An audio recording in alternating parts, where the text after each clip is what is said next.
Okay, here we go.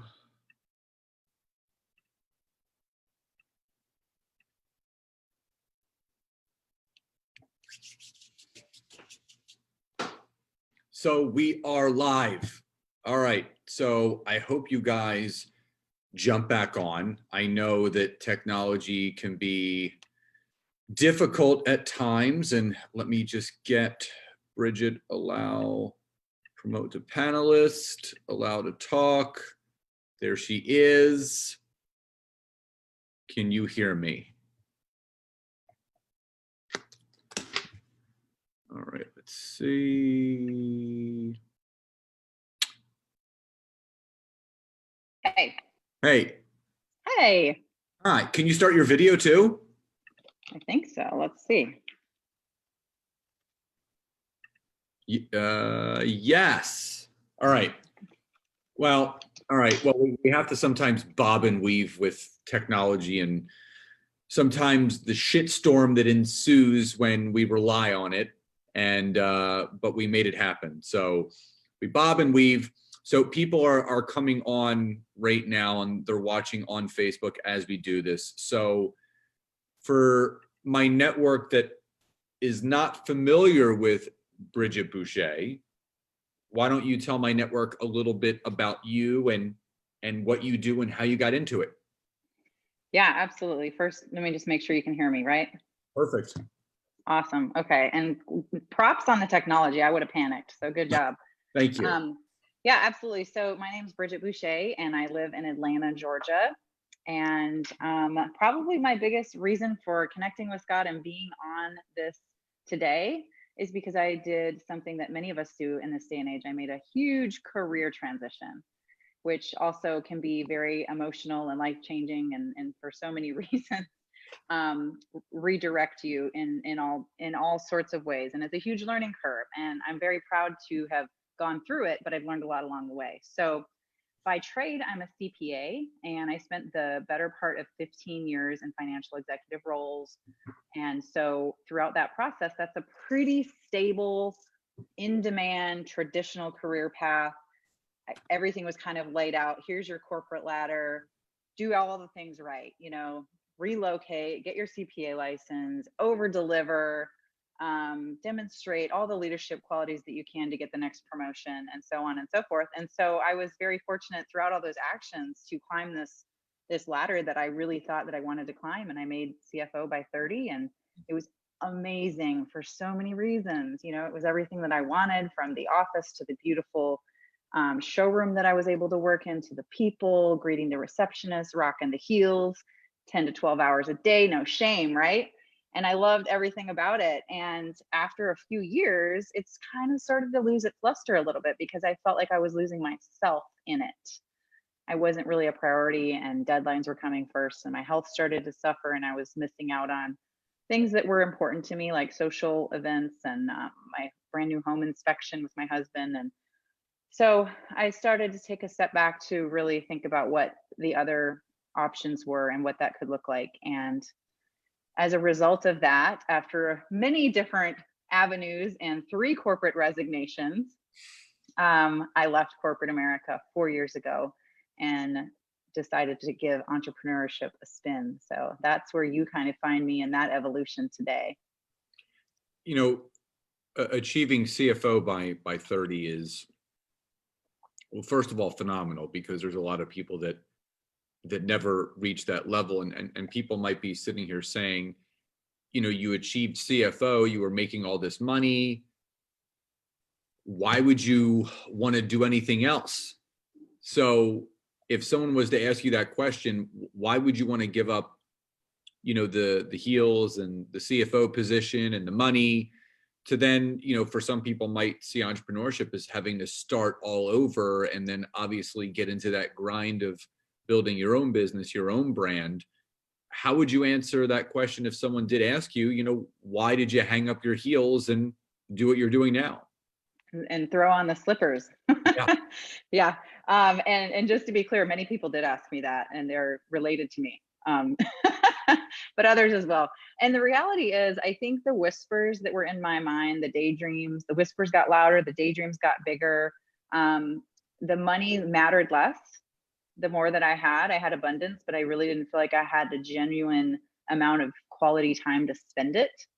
I had wanted to travel, I had wanted to do some different things that I hadn't been able to do, and work on myself. Because when you start to feel yourself, like your own health, well-being, mindset, your weight, your sleep activity, all of those things suffer because you're pouring it all into work, then you realize there's not much left when you get home. And I started to not have the capacity to want to learn anymore. I just kind of wanted to shut down my brain and come home and throw off those heels, and I'd watch mindless TV. And I thought, oh my gosh, well, this isn't me.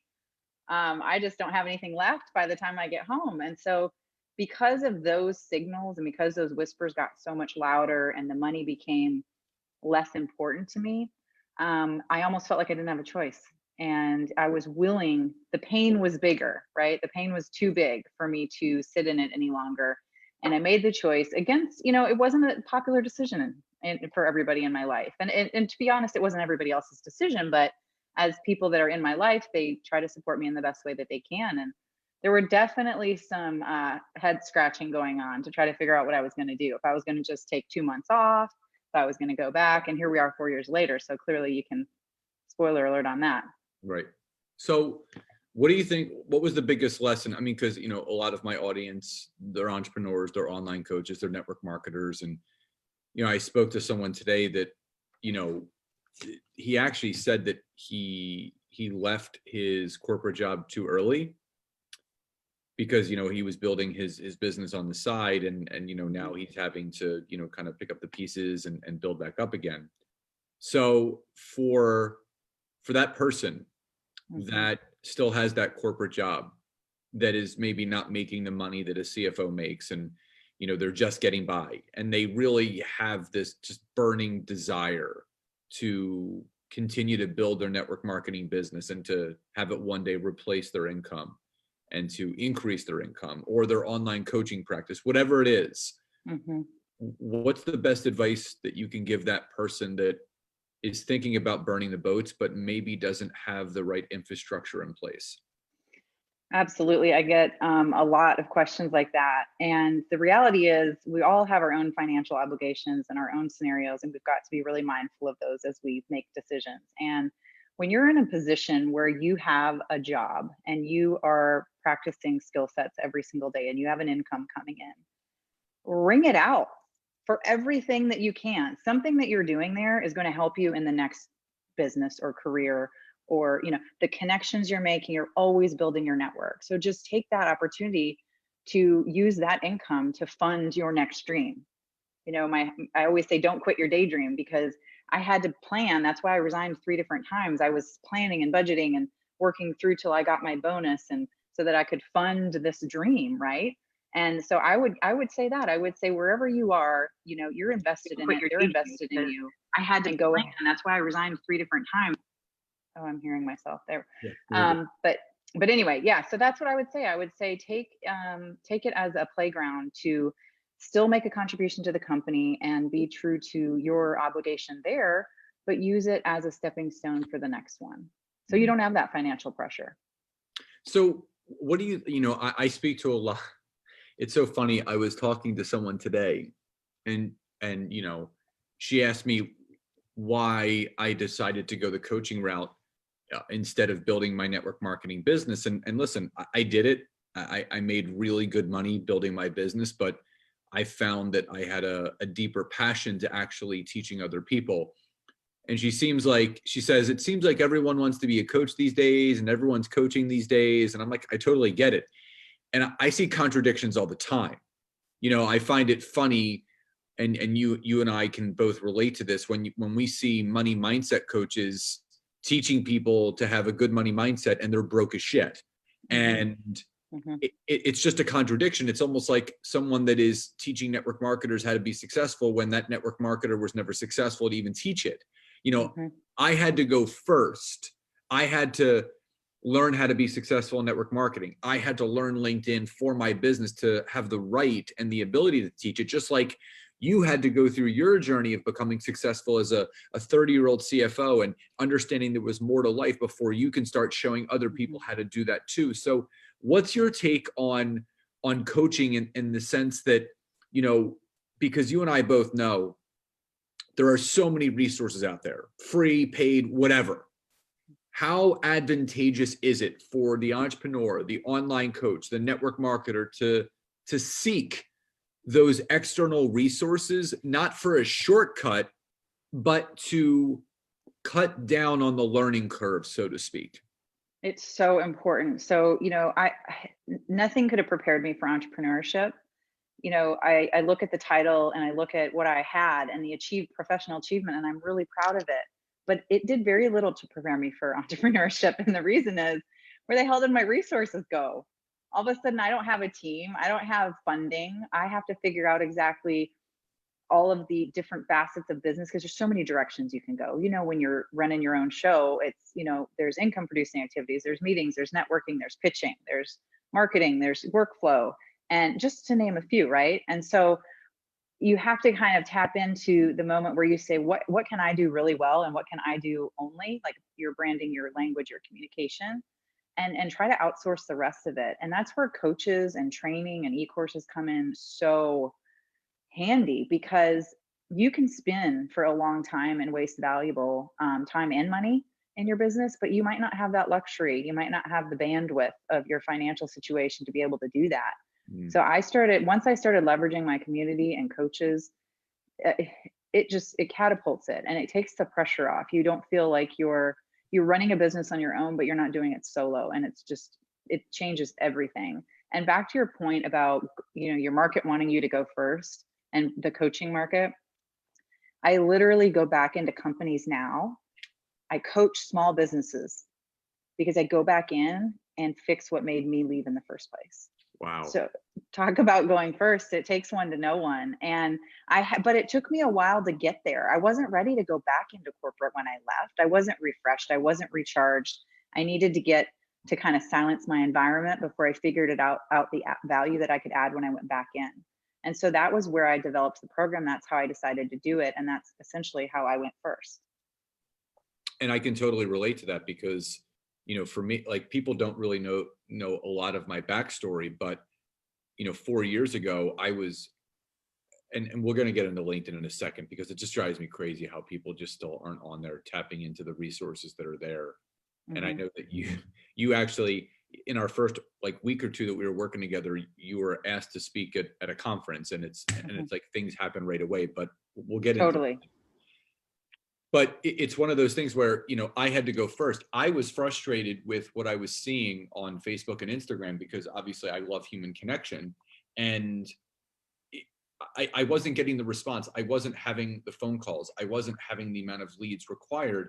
And, you know, for some people that are watching live and on the replay, you may not know this, but, you know, I didn't know how to use LinkedIn. I just went on there because I knew that it was a more professional platform. And I started to blindly just connect with people and message people that were just like me, other trainers, other, you know, nutritionists.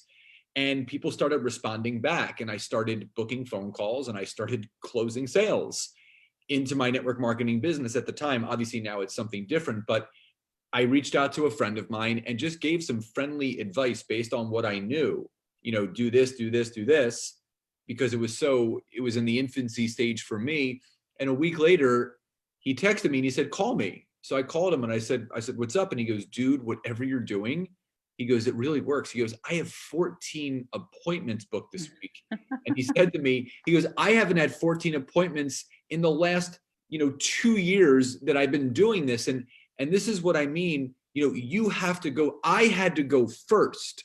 You know, I have my 2 patents sitting, you know, they're hanging up on my wall. I'll just turn my computer. I don't know if you could see. There they are. Yep. And, you know, one is for my LinkedIn program and the other is for my Network Marketing Academy. And, you know, I would have never been able to even get there if I didn't go first. So let me ask you this, you know, for that network marketer, that entrepreneur, that online business coach that is just waiting for the perfect time to invest, because you and I met, strangely enough, we met in a mastermind. I was coming to speak and we just connected with my methodology and what I do. How important is it to work your business with a great sense of urgency? It's so important because the reality is you're going to pivot. So, don't wait for the right answer. You just have to get out there and try. And my whole mantra, I would say this year, is being less afraid of failure, because get the first one out of the way and get more excited for the second one. Because the second one, if you go back to, it's only going to get better. So you kind of have to take action now, and take that sense of urgency to start growing, because they say the perfect time to plant a tree was 20 years ago. The second best time is today. Is that right? Kind of butchered, but the same context. Yeah. And that's really true. I think we oftentimes wait till we're ready. And I'm 4 years in. It's evolved. I've pivoted. I've changed. I've branded. It took me a while to get my website up. I'm launching new programs. I mean, it's an evolving process. So the only way that you're not going to move forward is if you just don't try anything. So urgency Urgency is everything, because yeah. I said this to someone today. There is no perfect time. You have to create that perfect time. Mm-hmm. And it's so true. If you and I waited to move forward and create the businesses that we did, I would still be doing personal training and having my gym and working my network marketing business into it. You might have still been doing all the CFO stuff that you were doing for the companies, and life would be completely different right now.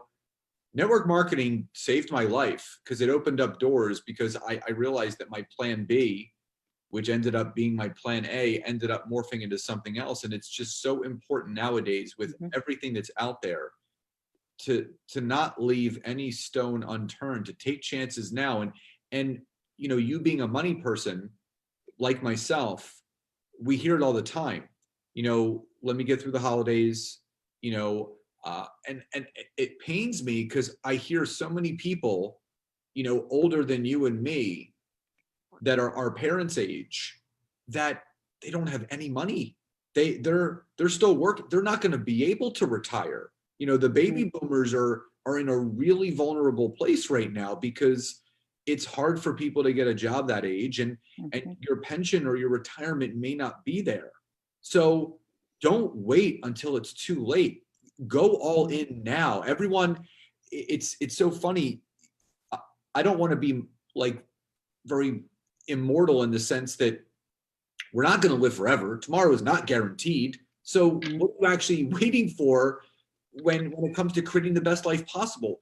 Why are so people hesitant to go all in with what they truly want to do?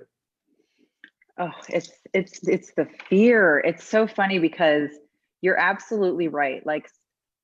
And I think I shared the story with you, but I, for the longest time, set the year 2025 as the year that I was going to start living my passion or make work optional. I got a financial advisor. I had a life-changing moment, and I went all in with saving and investing. And that was my year.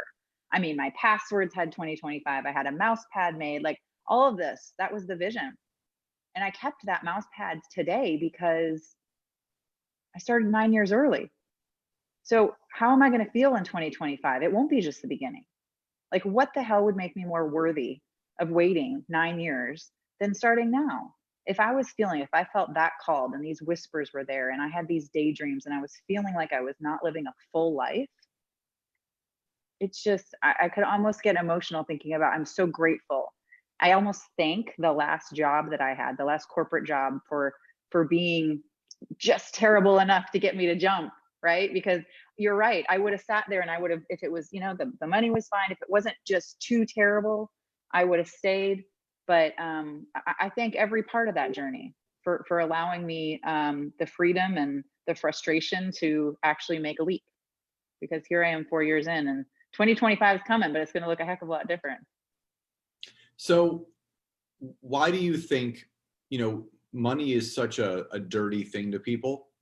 You and I with the investments that you and I made in the masterminds that we're a part of, to a lot of people, there would have been like, no way, just no way.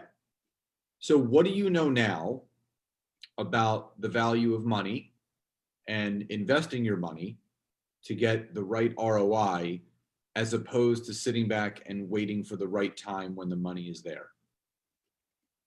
It's going to take investing the time in the community or the resources or the tools now is you're going to get that investment back a lot sooner, because they're reducing your learning curve, expanding your network. You're one intro away, right? Look at us. We are one intro away from sitting here today and have shared so many amazing connecting stories about our journeys and been able to help each other through all of this. And you've been so instrumental in that. And had I not invested in that, which wasn't even part of the deal, right? You were just speaking there.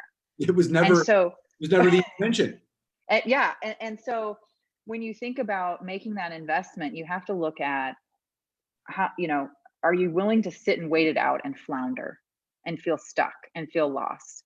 Or would you rather surround yourself with people that are further along with you than you, that have figured out in their own right, their expertise to help you move along your business? And to me, I floundered. I tried. My ego was there. I'm going to do this on my own.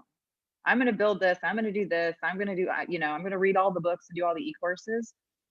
I was over 3 years in where I said, I surrender. Let's do this. I feel completely grateful for the power of community. Yeah. It's been instrumental, because the reality is, as well as I do, and I know your situation's a little different, but your friends and your family are amazing and they're in your life for a reason. Bless them. But they're probably not going to help you build your business. And that's okay. That's not their role unless they're in that space. So I like to be able to keep that where it is and not try to tap in. Like my husband, I've said this before, my husband is my life partner. He's not my business partner. That was a big aha moment for me, because I was the one that chose to leave, and I couldn't just engage him in all these conversations and get his approval and decision on things. I had to really figure that out. So keep my marriage intact, keep my family and my friends intact, and go join a mastermind where I can be around all these people that are going through it too. It was just a no-brainer, and I'm so grateful that I joined for so many reasons. Yeah, just the beginning. My friend Teresa just wrote, money is energy, and it really is. And I was speaking to someone today, and they said that they're working their business the way that they are to take care of their bills. And what I said to her was, I said, if your language, if your verbiage is to put out there that you're going to be growing your business to just take care of your bills, the amount of money that is going to come back to you is going to equate to just that. Just enough to pay your bills. And money mindset is so important in so many different ways. So why do you feel, with what you know now, being on the other side of entrepreneurship like myself, why do network marketers, entrepreneurs, online business coaches, small businesses, why do they struggle so much with the money mindset aspect of taking themselves and their business to the next level? Because of that association with money, like you said, there's kind of an icky connotation sometimes, selfishness, greed, overcharging, things like that. But the reality is, when you go out on your own, you're in a better position to provide a specific value, and you're exchanging that value to solve somebody else's problem. So I didn't leave corporate. I didn't leave a CFO role to make less money and penny pinch. Now, in the beginning, I'll tell you, absolutely, my money mindset sucked. I was literally that person that I just want to pay my bills, because I was so burnt out. I couldn't think about doing that. So it was all about controlling costs instead of generating revenue. And once I made that shift, and once I realized, I put myself out there, I did some traveling, I did these other things that equated in my mind to my version of a fuller life, I said, I want more of that. That's what I want. And we all deserve it. So whatever that is, if it's travel, if it's family time, if it's activities, lake home, whatever it is, we all deserve to live an abundant lifestyle. Just the version of it depends on where you see it. And so once you start to see that, and then you start to give back, right? Then you start to, support charities and do speaking events and share your story, because Lord knows there's more of us out there, and it feels really good. It feels more holistic of an approach to life, and money's part of that. It's a tool. So obviously we work together on LinkedIn, and we still are, and you were using it for a different purpose than a network marketer, but obviously you were looking to, utilize it as a tool to connect. So you knew nothing about LinkedIn before you and I worked together. So two-part question, excuse me. Number one, what was the biggest misnomer about LinkedIn that you thought it was all about? And then obviously now what you know about LinkedIn, what do you actually know is to be true? And number two, how instrumental is a platform like LinkedIn for an online business coach, someone that is running masterminds, entrepreneurship, network marketing, to have that as a resource and a tool in their tool belt to create more abundance for themselves? Oh, absolutely. And it's kind of, I say it's embarrassing, but I know I'm not the only one, because there's a lot of people that aren't using it properly. I just used it as an online business card. I wasn't connecting. I wasn't making meaningful connections. I certainly wasn't being methodical about it. My profile was, at best 10% done. And so I used it only when I was like looking for a job or trying to check out and see if somebody, who somebody looked like before I met them. It just got really dark. So I used it for those things, and that's it. And then I decided that I was going to, I'm going to move over here. What I've learned, there's the light. What I've learned now is it's absolutely critical to my business as an entrepreneur, or anybody that's actually in connecting at that level, because your clients are on LinkedIn. My clients are on LinkedIn. If you use it properly, you're actually making the type of connections that are intentional. So you can search by all these different fields that I wasn't doing. You can beef up your profile to make sure that it's really specific to the things that you're offering. Because if your profile is out of date and you're looking for a job in a certain area with a specific skill set that you've learned, and it's not on there, they're not going to find you. They don't even know they're looking for you. And so I think it's absolutely critical, because it's not, first of all, it's not social media. So yeah, people are more engaging. And when you actually do make a connection and set up a call with somebody, I've had 2 in the last week that have been really beneficial, I think, for both of us. You're kind of already in the know as to what the background is, and then you get a discovery on how you can help each other. It's like the best support system, so you're connecting with people that are either in your influential line or might know somebody that, is a good connection for you. So it's so different than social media in the fact that it actually produces revenue. To me, that's how I feel. And how instrumental is it? Like, how in the age of technology and social media that we're in right now, everyone's on Instagram, everyone's on Facebook, everyone's doing IG story and IGTV, and everyone's doing the same thing. How beneficial and how important is it for people nowadays that are not on the platform of LinkedIn to start taking advantage of it? It's 100% something that everybody needs to do. And I feel so strongly about that because not only just because I'm on it and I've used it and I've made some meaningful connections, but more and more people are using it. So whether you work for somebody or you work for yourself, it's likely that your clients are on there. In fact, if you're not on it, I would challenge you to go set up an account and search and see what's coming up, because it's pretty remarkable. It's grown a lot. I think it was the quiet source for a while, because I guess people just didn't really understand how best to use it. But all of your top professionals are on there. You've got tons of network marketers on there. I mean, it doesn't really matter what your field is. I think it's important, like, my favorite party trick now on LinkedIn is to use the little QR code when I go to networking events, because you can just click, you know what I'm talking about? Somebody showed me that, and it's been just brilliant. So you're at a networking event, forget the business cards, just pull out your phone. You can instantly start to see who mutual connections are. You can instantly start to see what groups are in your area. And it moves things along a little bit faster. And it also gives you a point of connection to somebody if you see that they've gone to the same school, or they know some of the same people, or they've worked in an industry. It's an easy conversation starter that you don't always get with the other platforms.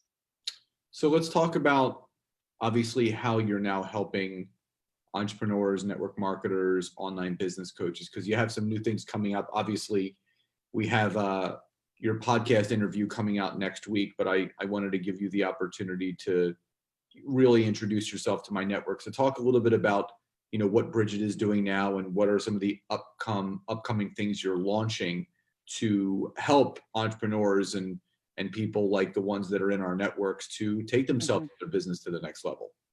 Yeah, absolutely. We build from our struggles, right?